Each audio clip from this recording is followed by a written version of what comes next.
Good evening, everybody. Welcome back to the Sableassent Global Tech Podcast. And I am here with Miss Crystal Bailey. We have a lot to talk about. She is running for mayor of Oak Park, Michigan. She's also a CEO. She has a lot to teach us. We need to get to know her. We are excited to have you. How are you today?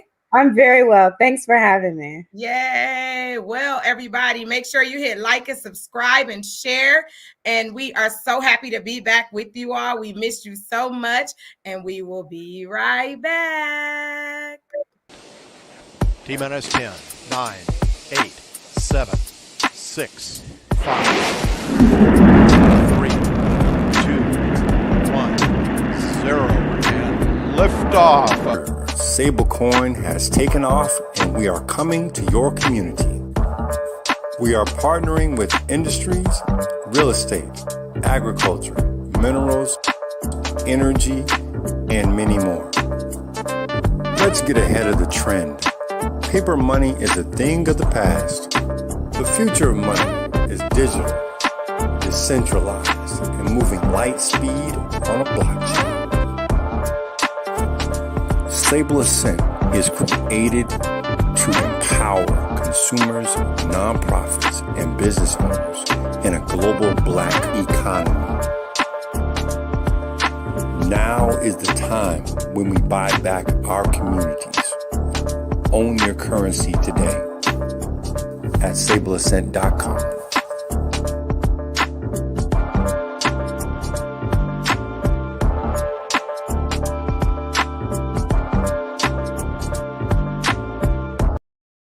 Hey there, hey there, hey there. Welcome back to the Sableassent Global Tech Podcast. I am your host, Marlena D Evans, and we are here with Miss Crystal Bailey, CEO of the Walk Fashion Show in Oak Park, Michigan, mayoral candidate. We are so happy to have her here. So let's just jump right into it. Miss Crystal Bailey, I want to, introduce us to you. How are you? What's going on? I'm great. I'm great. I'm so happy. I'm so excited. Election day is just 6 days away. Calm down. You might as well say 5 days away. I mean, it's just really exciting to be running for mayor. But I'm Crystal Bailey. I own Walk Fashion Show for the last over 14 years. I'm running for mayor. I was vice president of the school board here in Oak Park, Board of Education. I ran for state senate to reopen mental health facilities because in the state of Michigan, all of our state-funded mental health facilities have been closed. So I ran to reopen mental health facilities. Wow. I'm so happy. That is a cause that we are totally concerned about, and I'm happy that you're about that. Now, being former vice president of the school board, explain to us some problems that needs to be solved in the Oak Park School District. Ooh, where do I start? I think, with post-COVID, there's a glare in my glasses, and I feel like the world should see my eyes. Yes. When I'm speaking. I've been up long hours. And just running around, right? It's just like you're campaigning and, still doing everyday life. Yeah. So to answer your question, post-COVID, everybody is going through some challenging times, and especially our schools, with the children. I was vice president during the global pandemic up until this past December. So when we had to immediately just stop with having children within our buildings, I was there, trying to figure out what can we do, making sure that we issued out hotspots, making sure that we distribute Chromebooks to each and every last student within our school district. So there's a lot of things. For one, just that needs to be changed, right? I mean, did you feel supported during that time that you were, were they concerned about the kids or? Oh, absolutely. Absolutely. The safety of the students. We, as much as we did not want to let our children just stay home, because it would definitely affect their mental health with being away, isolated, and breaking their social life. As much as we wanted to keep them in school, for their safety, the board had to vote on just closing the schools. And then at some point, we had to see, were we going to do a hybrid situation? Were we going to have school students coming in and then going home? But then that defeats the purpose of, keeping the germs down. I mean, yeah, we have them here on Tuesday, Wednesday, and Friday, but then they go home and then they come back. So that hybrid option was a tough one too. But myself, I chose hybrid because safety first, but mental health as well. So because of the mental health, I felt hybrid would be best. I understand. That's good. Well, that's good. So back to my notes. I remember Michigan was one of the top states for like mental health back then. Like I remember I had a mentally ill family member, and they were really good with explaining to the family years ago. I'm talking about 20 years ago. And they used to have facilities that kept everyone and got them ready to get back into everyday life and things like that. So when you say the dynamics of the mental health system changed, I'm wondering, what exactly is happening? Did they close down facilities? Like, what happened? Yeah, well, in the early 90s and in the state of Michigan, all the state funded mental health facilities were closed.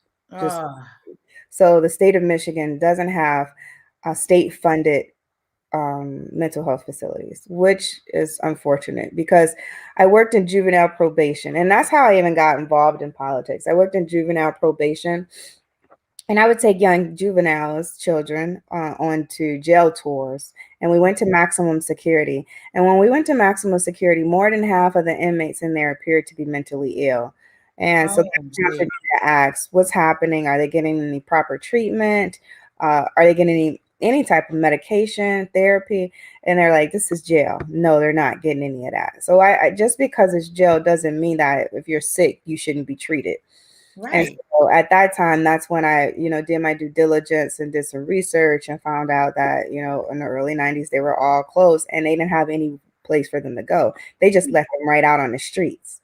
And so they did something crazy that landed them in jail. And then they went and did their time. Then they got let out. And then they just became a repeat offender.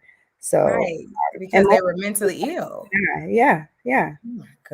Oh my goodness. Now, I mean, we're here, ladies and gentlemen, with Miss Crystal Bailey. She is running for the Oak Park mayor. You got to go vote on when? On Tuesday, right? This coming Tuesday, November 2nd.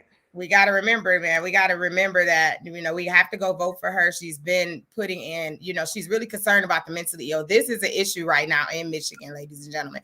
I think in a lot of states, but just because you are, just caught adding awareness to it, we really need that. Okay. So ladies and gentlemen, make sure you're hitting like and subscribe. Go and register your Black-owned businesses and nonprofits at www.sableassent.com. We're going to take a short break. So make sure you all hit like, subscribe, and share, and we will be right back.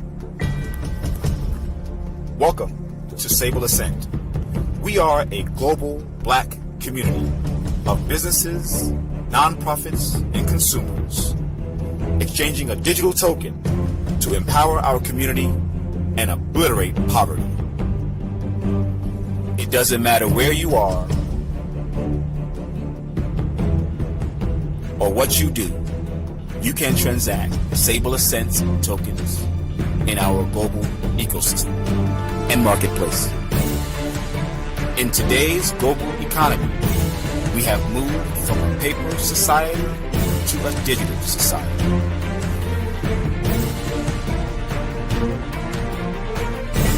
The time is now. Be a part of the new digital world of Sableassent.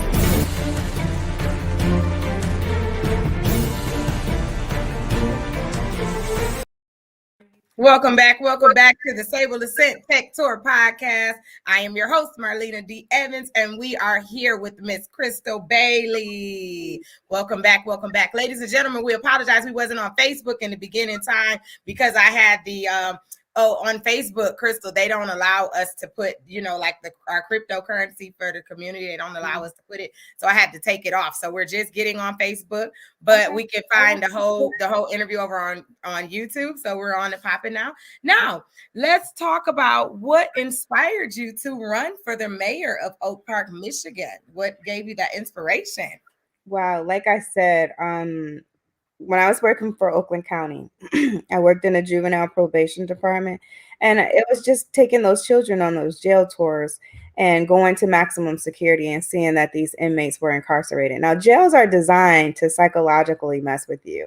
So if the jails are designed to psychologically mess with someone who's sane, imagine someone who is mentally ill, mentally disabled. They're being mentally tortured at this point.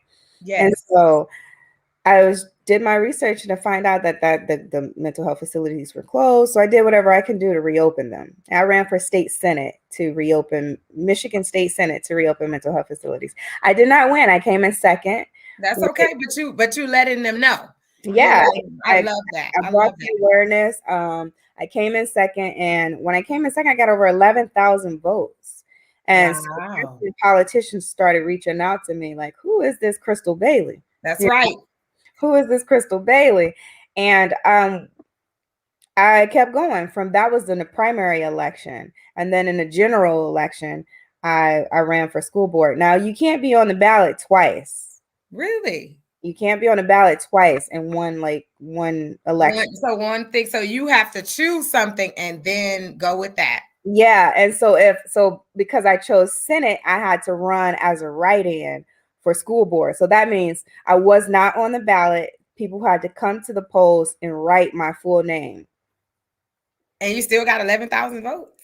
Oh, that was Senate. Oh, that was Senate. Okay, I got it confused. Okay, listen, I was like, woo! Okay. Senate was the primary election, and then the general election, that's when I ran as a write-in, and I won for school board. And I got it's a lot smaller area, a smaller district, but I beat another write-in candidate, and I was elected as vice president, or I was elected as a board member. And when I got on, the board members elected me as vice president. Of course. Yeah. So yeah, but I hate politics. I hate everything about politics because politics and politicians are what's taking the budget and cutting what we need the most, like public education, like mental health. Those have the least amount of funding, which should be the highest amount of funding. Yes. Which, our mental health and our children, public education is very important. Extremely important. And so that's good. Now, speaking of which, when you say that, which is our mission here at Sableassent is to eliminate poverty in Black communities worldwide. We're here to empower. Like right now, we're here to highlight anything that we can do to help us to get to that next level. Before we started, the Black dollar was only circulating 6 hours. That has really went up. We've been here since 2018. So I just wanted to know what you thought about our company and what we were doing over here at Sableassent. I think that it is empowerment and on a whole nother level. I think that you guys are definitely needed. You guys are definitely adding value to the community, educating us. And I think it's amazing what you guys are doing. Thank you. Thank you. Now, I also want to ask you, you have been assisting minority businesses. I've witnessed it. I've been one. You being the CEO of the Walk Fashion Show, I actually was able to show my jewelry collection. Everybody knows about it, trendedmde.com. And you've been doing this for many years. You all have been all over the United States and in over 3 countries. So I just, want to let the world know that you've been highlighting Black-owned and independent businesses, and you do such a great thing. So I wanted you to let us know a little bit more about the Walk Fashion Show and what you guys do over there as well. Yeah, well, Walk is my baby. I like to say I had 2 kids at one time because when I got pregnant with my daughter, before I got pregnant with my daughter, I was a professional print model. Wow. And that's what I did for a living. So I did print. See that because you're so beautiful. Look at this beautiful. Yeah. Becoming mayor to be. But yeah, I was a print model, and when I got pregnant, I thought it was over. Like, oh no, I can model ever again. I'm gonna be too thick. I was already too thick and too short to be a runway model, so I couldn't fit in that industry. So that's what I basically did. I created my own lane so that I could be able to walk the runway. And I did, so women who look like me, who wasn't tall and slim, can walk in New York Fashion Week. Women Yes. who were more my body type could walk New York Fashion Week. I wouldn't be stuck in just print. So I had my daughter in 2007, and I had my first production in 2006. So when I got pregnant, that's when I started doing my own show. My daughter's dad said, do your own shows and I'll do the marketing. Shout outs to Deshaun. Shout outs to Deshaun. And do your own marketing. And I said, absolutely. I didn't want to tell everybody who my baby was. But okay. So everybody was like, do your own shows. And that's what I did. I was like 4 months pregnant, starting producing fashion shows. So I've always produced fashion shows, but I just coordinated other people's shows. Yeah. And when I got pregnant with my daughter, so that's how I keep up with how old my daughter is and how old my business is, because it's plus 14 years. Wow, they came at the same exact time. Look at that. Just a beautiful love story. And you guys are still up and running. You are the Walk Fashion Show is still going. We can add that as well inside the chat. I'll add it at the bottom, everybody, so you can check it out. It's a wonderful production. They teach you a lot. You all help. I know you all help your models walk. I mean, everything. It's a great thing to be a part of. You all are doing a wonderful job with that. Your company is awesome. Independent everything, from the models to the designers, from the vendors, from the photographers, media, bloggers. I mean, you name it, independent everything. And it's really enlightening to watch businesses just blossom and groom, because what the company does, we provide a runway, we build the stage, we provide the people, we do the marketing, we do everything for the businesses. All they have to do is show up and show out. That's right. That's right. And you all they have it all laid out.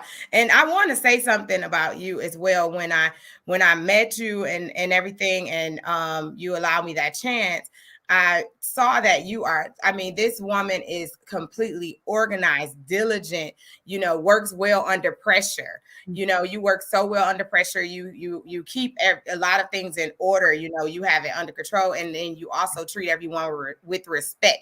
So so I just want to bring that out and let the audience know, for anybody who does not know her, this is why I would like to, get behind you and support you on this, and our company would, because you deserve it. And I saw, I saw, a total, you just come in and she handles everything. Like, all right, it's time to get moving. It's time to go. Let's get it done.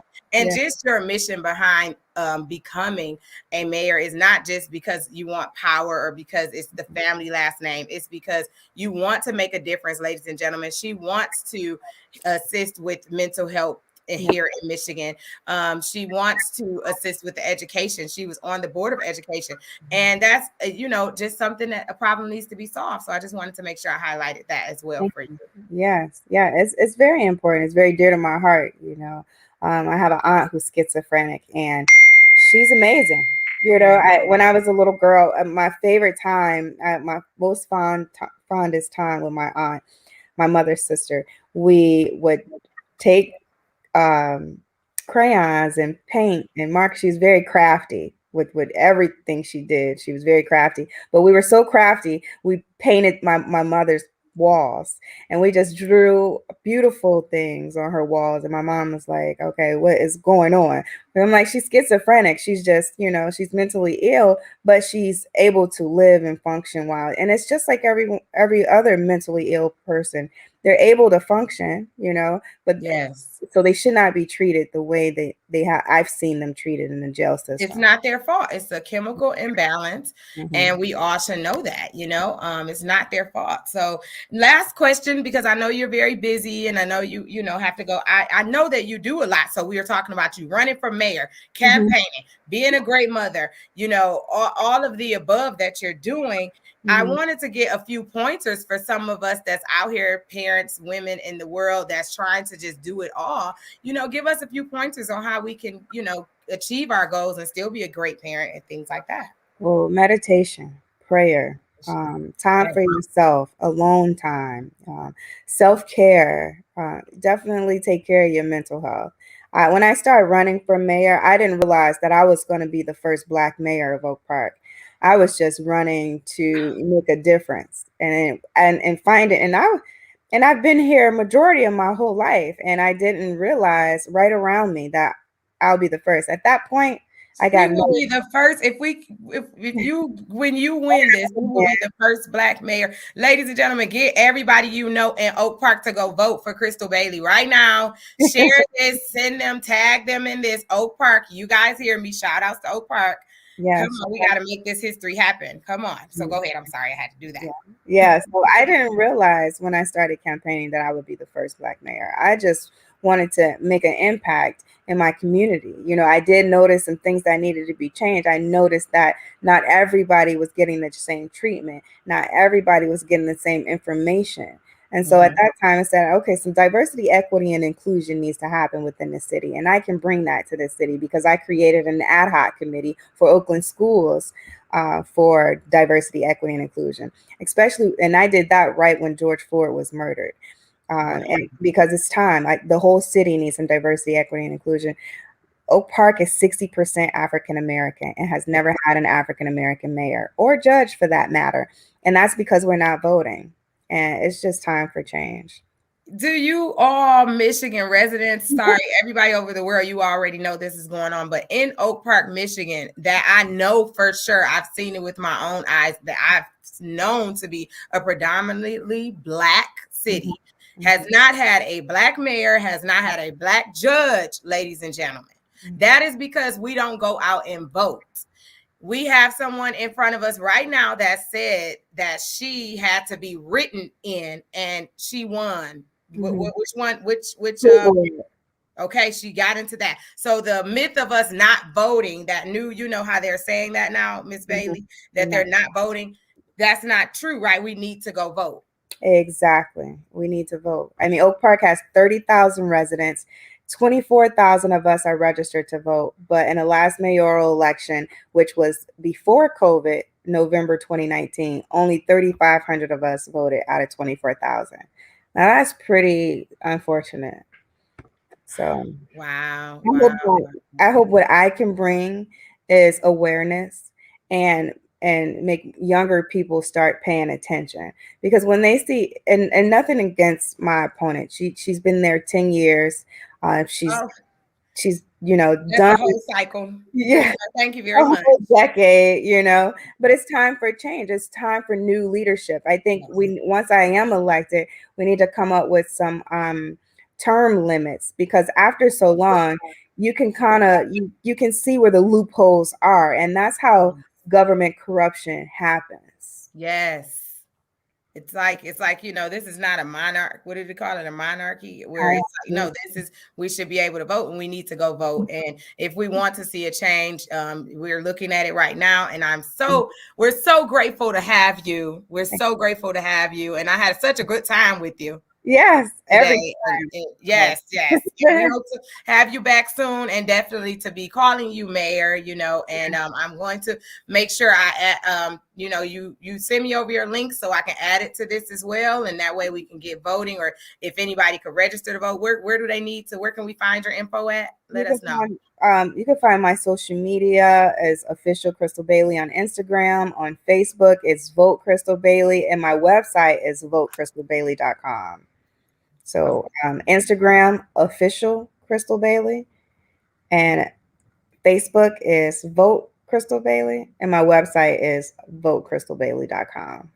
Yes, absolutely. Got it going. We appreciate you, ladies and gentlemen. We will be back on another Wednesday. I have missed you all to death, and we are back. We have some great people lined up. I'm so happy that she opened up for us.